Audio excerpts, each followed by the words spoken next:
علماء فرمائی ان اللہ قرن اسمه باسمه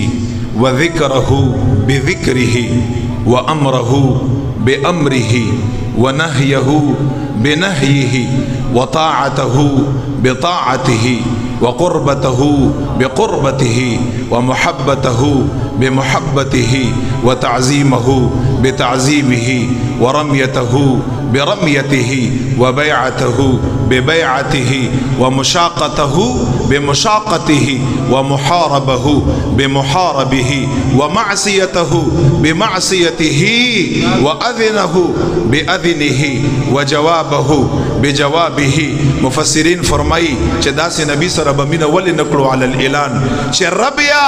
خپل ذکر تا رب د ذکر تا خپل ذکر ویلی د حکم ته خپل حکم ویلی د نهی ته خپل نهی ویلی